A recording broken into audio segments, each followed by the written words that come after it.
പരിശുദ്ധ പരമദിവ്യകാരുണ്യത്തിന് എന്നേരവും ആരാധനയും സ്തുതിയും പുകഴ്ചയും ഉണ്ടായിരിക്കട്ടെ. അനന്തകാരുണ്യത്തിനുറവിടമായ കർത്താവെ, ഞാൻ അങ്ങയെ സ്തുതിക്കുന്നു, ആരാധിക്കുന്നു, മഹത്വപ്രദങ്ങയ്ക്ക് നന്ദി പറയുന്നു. ഇന്ന് പ്രഭാതം മുതൽ ഈ നിമിഷം വരെ ഞങ്ങളെ ഓരോരുത്തരെയും കാത്തുപരിപാലിച്ച് അങ്ങയുടെ കൃപയെ ഓർത്തുകൊണ്ട് ഞങ്ങൾ അങ്ങയെ ആരാധിച്ച് സ്തുതിച്ച് മഹത്വപ്പെടുന്നു. രണ്ടുപേരെയായി വിവിധ ഗ്രാമങ്ങളിലേക്കും പട്ടണങ്ങളിലേക്കും അയച്ചുകൊണ്ട് കർത്താവെ, അങ്ങ് ചെയ്ത ദൗത്യങ്ങൾ ഏറ്റെടുക്കുവാൻ ശിഷ്യന്മാരെ പ്രചോദിപ്പിച്ച അങ്ങയുടെ കാരുണ്യത്തെ ഓർത്ത് നന്ദി പറയും. 2 പേര് വീതം അയക്കുന്നത് ഉചിതമാണെന്ന വചനങ്ങളിലൂടെ കാണുന്നുണ്ട്. യഹൂദരുടെ ഇടയിൽ പഴയ നിയമത്തിൽ വളരെ വ്യക്തമായിട്ട് നിയമാവർത്തന പുസ്തകത്തിൽ പറയുന്നുണ്ട്.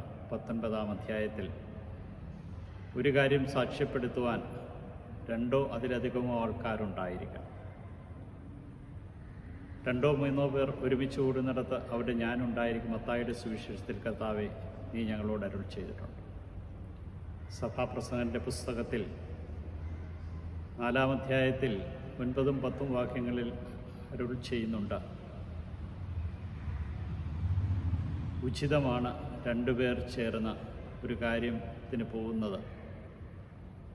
മുച്ചരട് അല്ലെങ്കിൽ 2 ചരട് അല്ലെങ്കിൽ 3 ചരട് ഒരുമിച്ച് പിരിച്ചാൽ അത് പൊട്ടിപ്പോവുകയും കുടുംബങ്ങളെല്ലാം അങ്ങ് ഇഴചേർത്തിരിക്കുന്നത് ദമ്പതിമാരിലൂടെ. ഇന്നെല്ലാ ദമ്പതിമാരെയും കർത്താവെ നിൻ്റെ കരങ്ങളിലേക്ക് സമർപ്പിക്കുന്നു. എല്ലാ പ്രേക്ഷിതരെയും അങ്ങയുടെ കരങ്ങളിലേക്ക് സമർപ്പിക്കുന്നു. എല്ലാ കോൺഗ്രിഗേഷൻസിനെയും സമർപ്പിക്കുന്നു. വൈദികരെ സമർപ്പിക്കുന്നു. നിൻ്റെ കരുണയും സ്നേഹവും അനുഭവിച്ചറിഞ്ഞ ഓരോരുത്തരും അങ്ങയെ പ്രഘോഷിക്കുവാൻ തക്കവിധം കൃപ നൽകി അനുഗ്രഹിക്കണം. നിൻ്റെ കരുണയും സ്നേഹവും ഓരോ നിമിഷം അനുഭവിച്ചറിഞ്ഞുകൊണ്ട് നിന്നെ മഹത്വപ്പെടുത്തി ജീവിക്കുവാൻ തക്കവിധം ഞങ്ങളെ ഓരോരുത്തരെ അനുഗ്രഹിക്കണം. ഈ ദിവസം ദാനമായി നൽകിയ അങ്ങ് പറയുന്നുണ്ട്, കുടുംബ മഹിമയല്ല, അല്ലെങ്കിൽ നിൻ്റെ ആരോഗ്യമല്ല, നിൻ്റെ കഴിവല്ല എൻ്റെ തിരഞ്ഞെടുപ്പിന് അടിസ്ഥാനം. ആമോസ് ഇടയനായിരുന്നു. അവൻ പറയുന്നുണ്ട്, ഞാൻ പ്രവാചകനോ പ്രവാചക പുത്രനോ അല്ല, ഞാനൊരാട്ടിടയൻ മാത്രമാണ്. എന്നിട്ട് നീ അവനെ വിളിച്ച ദൗത്യമേൽപ്പിച്ചതിനെ ഓർത്ത് നന്ദി പറയും. ഞങ്ങൾ ഓരോരുത്തരും കഴിവുള്ളവരല്ല, മേനി നടിക്കുവാൻ ഞങ്ങൾക്കൊന്നുമില്ല, പക്ഷേ നിൻ്റെ കരുണയാണ്.